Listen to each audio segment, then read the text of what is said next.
don't feel that with Ohio State this year. This does not feel like unbeatable death machine. He doesn't, I don't think Julian Sayin scares anybody. So Fine, you can keep sleeping.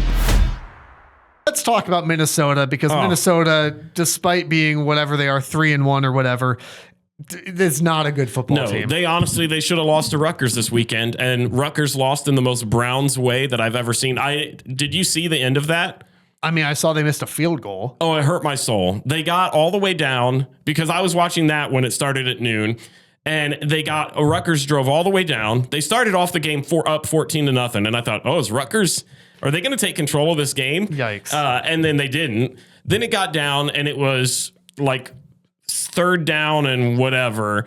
And they were deep into probably like the 30-something of Minnesota. And the center snapped it to Callie McManus, who was not paying attention. The ball then proceeds to go almost all the way back to midfield for a massive loss, which then took them completely out of realistic field goal range to only then watch them with the field goal, where they were at like the 35, whatever. They could have ran it up and probably tied it up, and who knows. That is and instead, 67 seconds more about Rutgers than I cared for. That's fair. Minnesota ain't good. Yeah. That's the gist of this. Yeah, Minnesota's best player is Darius Taylor, and his status seems very questionable at running back. I've been impressed by Drake Lindsey, freshman quarterback. He's put up some really good numbers so far. I mean, he's playing well, but at the same time, I mean, you've got to believe that he is not going to significantly threaten this Ohio State defense. You know, for all the conversation I just had about Ohio State's offense, the defense is really good. I'm not going to be around the bush. I don't see a way.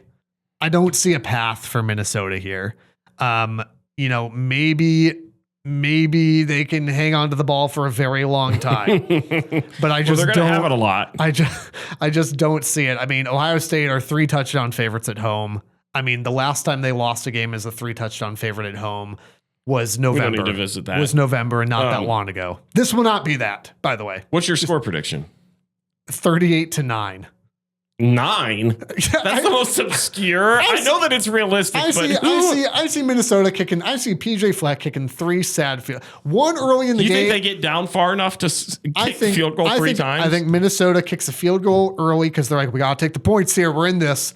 And then they kick another one kind of partway through the game. You go, okay, well, I guess it's now an 18-point game. I guess that helps. And then they kick a sad one somewhere else. Here's where I think this game is interesting. That's it. That's my thought. This Minnesota team was in a fight with Buffalo up until the fourth quarter. It was like a 10-10 ball game. Yeah. It was 16-10 in the fourth quarter at home. They lost to Cal by 13, and they were just in a dogfight against Rutgers this past weekend. Yeah. The strength of this team is not the offense. It is the defense. They're currently ranking 3rd in the Big Ten, right behind Indiana and Ohio State. What I think is interesting, though, is that this Minnesota defense is only allowing 65 yards per carry on the ground.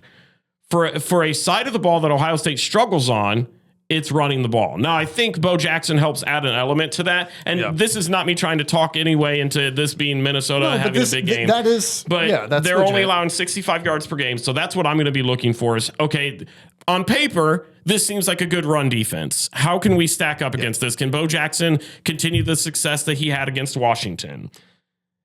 I expect that to happen. I think he showcased what I've been harping on basically since preseason here, that Bo Jackson should be running back 1.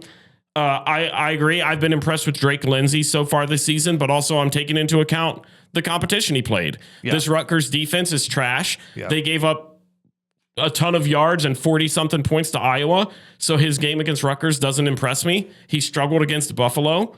And they lost to Cal, where they only scored 13 points or 14 points. Songa Politele threw for like 350 or something against them. I mean, they struggled with that. And so as good as that run defense is, some of that hides behind the fact that Cal threw the ball a ton on them. And if you're going to have to, this is not rocket science, right? If you're going to have to account for Jeremiah Smith, that opens up a whole lot of other stuff, right? Yeah, I don't see...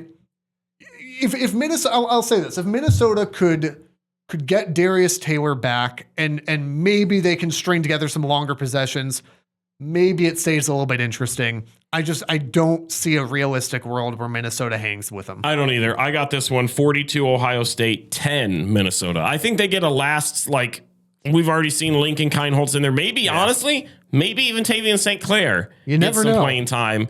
And the Golden Gophers go down and they get one sad touchdown at the end of the game. Yeah. Okay. So Ohio State's going to pretty much take care of business. You don't have to stay up till too late. This is a primetime game. Is this on Peacock or is this just NBC? Man, that's a good question. I think it's NBC. I think you're right. I think you're right. Okay, great. Fantastic. The Rivalry Podcast is part of the Varsity Network from Learfield and the River Podcast Network from River Radio Ministries. New episodes out every Monday. Be sure to subscribe, rate, and review wherever you're listening right now, and follow on social media at RivalPod and RivalPod.com. And if you like what you hear, share with a friend so they can listen too.